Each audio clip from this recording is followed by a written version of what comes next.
Bersama saya Mastura Malak dalam rentasan berita edisi 1520. Antara paparan utama. Kokok berdegar, telur sebiji pun tak keluar. Jenayah kazaf yang wajib dibendung. Nafsu politik yang tidak terpandu.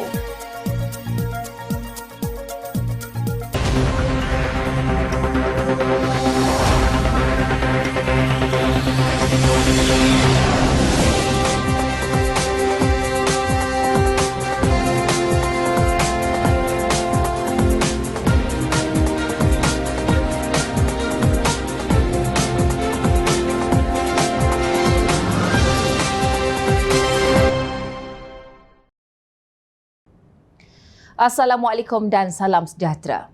Sebarang langkah mahupun usaha untuk menjatuhkan kerajaan pimpinan Perdana Menteri Datuk Seri Anwar Ibrahim diyakini akan ternoktah Februari nanti selepas Sultan Johor, Sultan Ibrahim Sultan Iskandar ditabalkan menjadi Yang di-Pertuan Agong. Penganalisis sosiopolitik dari Universiti Malaya UM, Dr. Abdul Mukid Abdul Muhammad yakin selepas kegagalan langkah Dubai, parti politik akan lebih realistik dalam mengatur sebarang gerakan selepas ini. Saya rasa selepas daripada kegagalan langkah Dubai ini, saya rasa parti-parti politik atau politikus sudah pun mula bersifat realistik dan juga lebih berhati-hati untuk menggerakkan gerakan yang sama, terutamanya selepas ini kita akan ada Yang di-Pertuan Agong dari Johor. Yang mana kita lihat kenyataan-kenyataan bakal agung iaitu Sultan Ibrahim Sultan Iskandar itu sudah pun menunjukkan satu reaksi bagaimana sikap baginda terhadap mana-mana pihak yang cuba menggoyahkan kerajaan sedia ada. Pada saya, itu satu kenyataan yang neutral sebenarnya.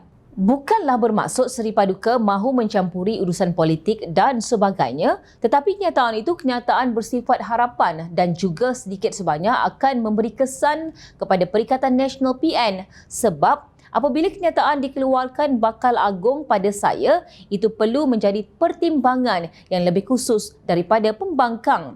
Katanya dalam satu kenyataan di Petik Malaysia kini. Katanya lagi melalui langkah Dubai, jelas pembangkang gagal kerana mereka sering melakukan propaganda, memainkan isu yang sama. Abdul Mukid berkata PN seharusnya menunggu sehingga pilihan raya umum akan datang jika berhasrat ingin menjatuhkan kerajaan sedia ada seandainya kerajaan gabungan ini terbukti gagal menjalankan tugasan mereka kepada rakyat. Bagi pensyarah akademik pengajian Melayu Universiti Malaya, Dr. Awang Azman Awang Pawi pula, langkah Dubai hanyalah sekadar idea kedai kopi di ibu negara Emirat Arab Bersatu itu. Menurutnya, fokus utama pada bulan Januari ini adalah kepada peralihan Yang di-Pertuan Agong dan bukannya pertukaran kerajaan. Walaupun sebenarnya fokus dalam bulan Januari ini bukan fokus peralihan kerajaan perpaduan, sebaliknya satu fokus peralihan Yang di-Pertuan Agong yang lalu dengan Agong yang baru. Ini fokus utama dalam kerajaan yang memastikan peralihan tersebut berjalan lancar dengan pelbagai perkara yang dirancang. Saya kira ia merupakan idea kedai kopi di Dubai. Saya kira begitu sahaja. Idea itu idea besar, perancangan sangat besar tetapi dari segi pelaksanaan tindakan tersebut tidak dapat dilakukan. Mereka kena sedar apa-apa nak menumbangkan kerajaan, satu ia perlu melalui parlimen di Dewan Rakyat seperti undi tidak percaya seumpamanya. Itu yang pertama. Yang kedua, sekarang kita ada Akta Anti Lompat Parti yang menyekat daripada pergerakan yang sangat berleluasa seperti sebelum pembentukan Akta Lompat Parti. Yang ketiga pula, kita lihat UMNO mempunyai akur janji dan perjanjian mereka sendiri apabila ahli parlimen mereka keluar seumpamanya mereka kena bayar 100 juta ringgit. Tak mungkin itu dilakukan oleh ahli parlimen UMNO, katanya lagi. Jelasnya, 100 juta ringgit adalah satu jumlah yang besar dan tiada wakil rakyat yang mahu menunjukkan mereka mempunyai wang sebanyak itu semata-mata untuk berpaling tadah daripada kerajaan. Apatah lagi, jika gerakan mereka berpaling tadah tidak berjaya, ia akan menyebabkan masa depan politik mereka itu semakin gelap. Tambahnya lagi. Baru-baru ini, Timbalan Perdana Menteri Datuk Seri Dr. Ahmad Zahid Hamidi mengesahkan memang wujud gerakan mahu menjatuhkan kerajaan yang digelar langkah Dubai seperti dilaporkan. Bahkan beliau mendakwa gerakan berkenaan bukan sahaja didalangi pemimpin daripada parti pembangkang, bahkan turut disertai individu tertentu daripada blok kerajaan. Bagaimanapun, Datuk Seri Anwar Ibrahim memilih untuk tidak mengambil pusing mengenai rancangan sulit untuk menggulingkan kerajaan itu. Sambil mengakui dan menyedari rancangan seumpama itu, beliau sebaliknya berkata, tumpuan kerajaan adalah untuk membangunkan negara dan membantu rakyat. Menteri Besar Kedah Datuk Seri Muhammad Sanusi Mat Noor pula membuat pengakuan kononnya wujud gerakan untuk menjatuhkan kerajaan namun bukanlah langkah Dubai, sebaliknya langkah Caukit, dan ianya akan berlaku sehingga tanpa rasa malu dan bertanggungjawab meminta rakyat menunggu kejadian itu. Tak mengapa, kita biarkan si luncai terjun dengan labu-labunya dahulu. Februari nanti, kita pula sebagai rakyat dapat menyaksikan bagaimana reaksi Muhammad Sanusi dan geng tebuk atap yang memang sudah dikenali sebagai pengecut. Ayam berak kapur kokok berdegar-degar, telur sebiji pun tidak keluar.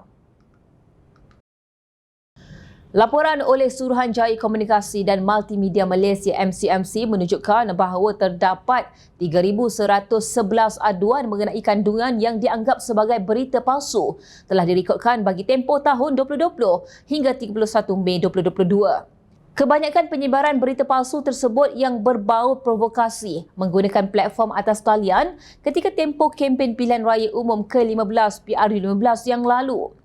Antara berita palsu yang turut tersebar sehingga kini melibatkan kes Kazaf. Isu ini bukan sahaja menzalimi masyarakat biasa, malah pemimpin negara turut dilibatkan dengan tuduhan yang jijik.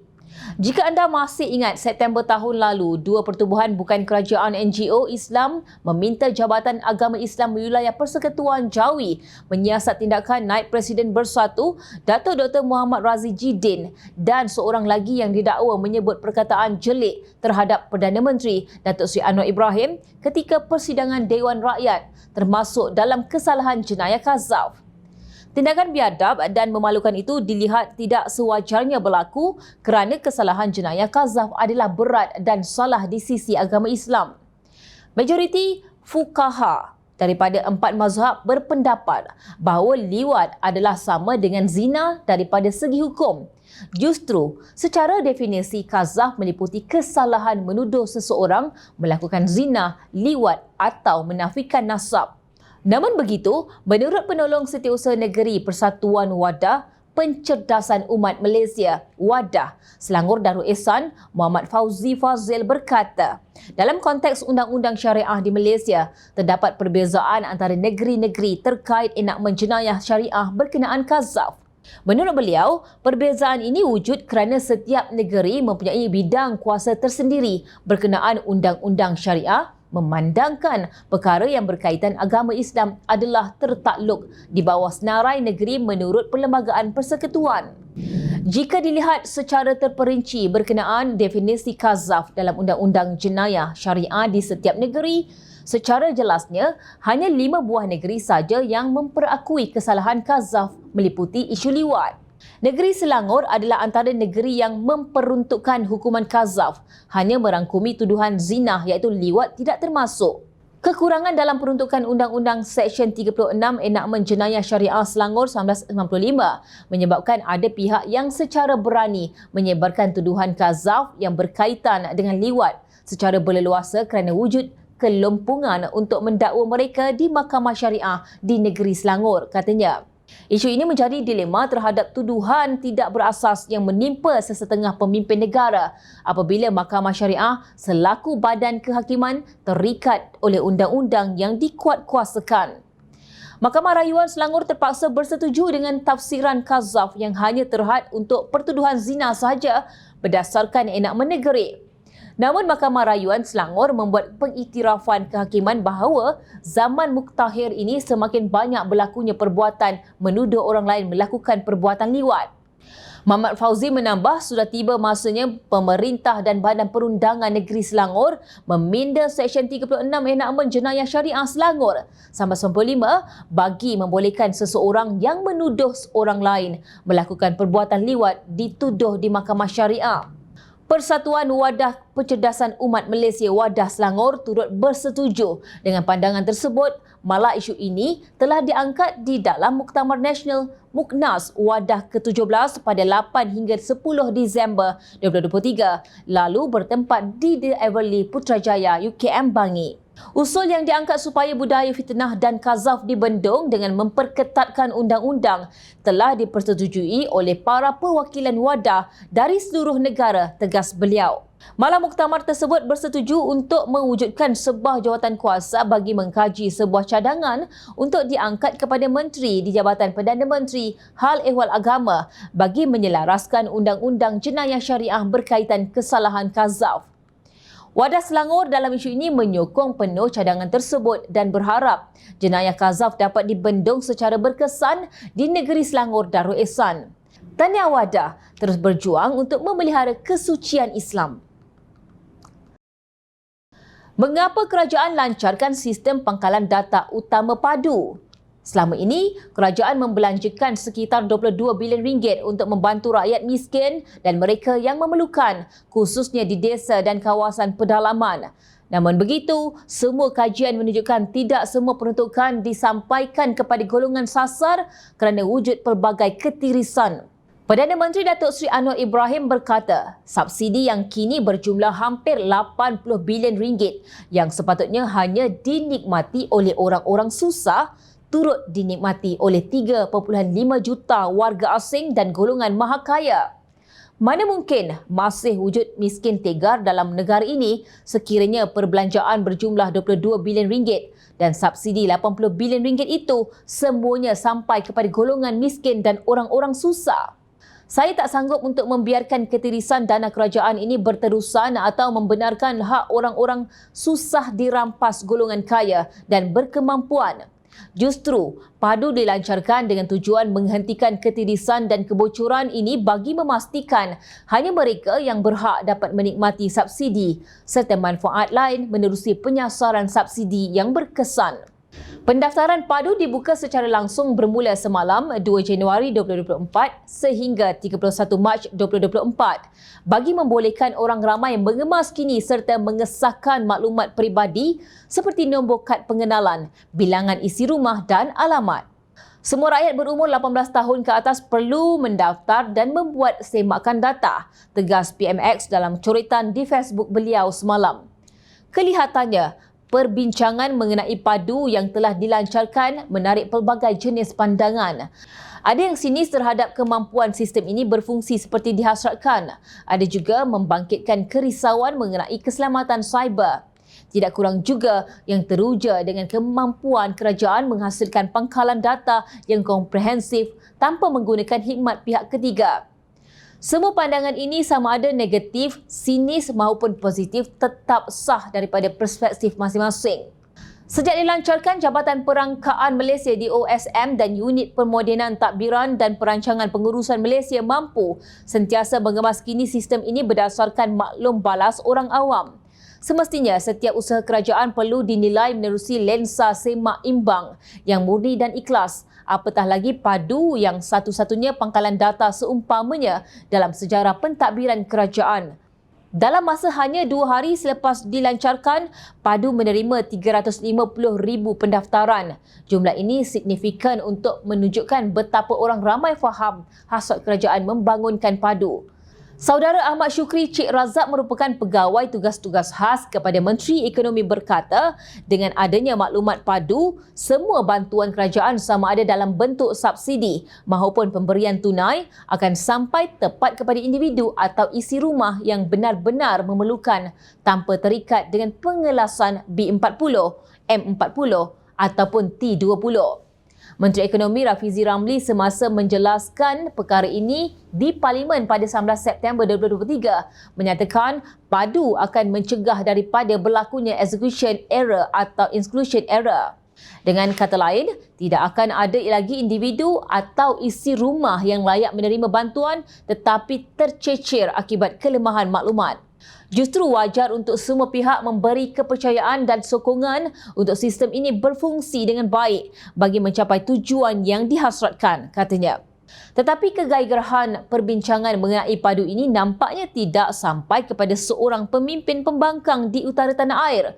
Sama ada padu ini terlalu syarat untuk beliau fahami atau beliau tidak menemui celah untuk memperlekehkan usaha terbaru kerajaan perpaduan. Di tengah-tengah seluruh perbincangan terhala kepada padu, Menteri Besar Kedah Datuk Seri Muhammad Sanusi Maknur pula asyik dengan cerita tebuk atap untuk menjatuhkan kerajaan pimpinan Anwar Ibrahim. Memetik kenyataan beliau seperti yang disiarkan Malaysia Kini pada 3 Januari. Dengan penuh yakin beliau menyatakan yang kumpulan mereka akan terus berusaha untuk menjatuhkan kerajaan Madani. Kelakar, tidakkah Muhammad Sanusi merasa malu bahawa masyarakat boleh menilai kesungguhan kerajaan pimpinan Anwar dalam usaha membina semula Malaysia sebagai sebuah negara yang lebih mensejahterakan rakyat? Pada tahun ini, kita akan dapat melihat program rintis kerajaan dalam membentuk kenaikan gaji para pekerja swasta melalui dasar gaji progresif.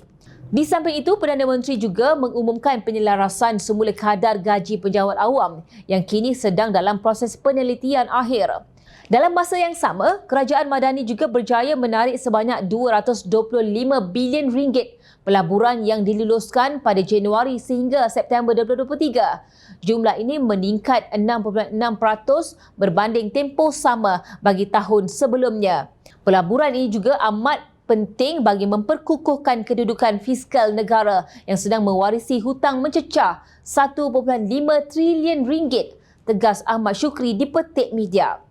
Semua usaha kerajaan Madani ini bukanlah peta abstrak yang terlalu sukar untuk dibaca. Destinasinya sangat jelas dan mudah untuk difahami oleh masyarakat marhain. Semua usaha ini disusun langkah demi langkah ke arah mengangkat taraf hidup rakyat secara sistematik. Malangnya kerajaan yang sedang berusaha keras inilah sedang cuba ditumbangkan oleh Muhammad Sanusi dan gerombolannya. Walhal, limpahan manfaat hasil daripada usaha kerajaan Madani ini akan turut dinikmati oleh masyarakat di negeri-negeri yang ditadbir pembangkang. Semoga dengan adanya individu seperti Muhammad Sanusi ini akan menyonsong lebih banyak kesedaran dalam kalangan rakyat tentang sikap sesetengah politikus yang bertindak hanya semata-mata atas nama nafsu politik mereka.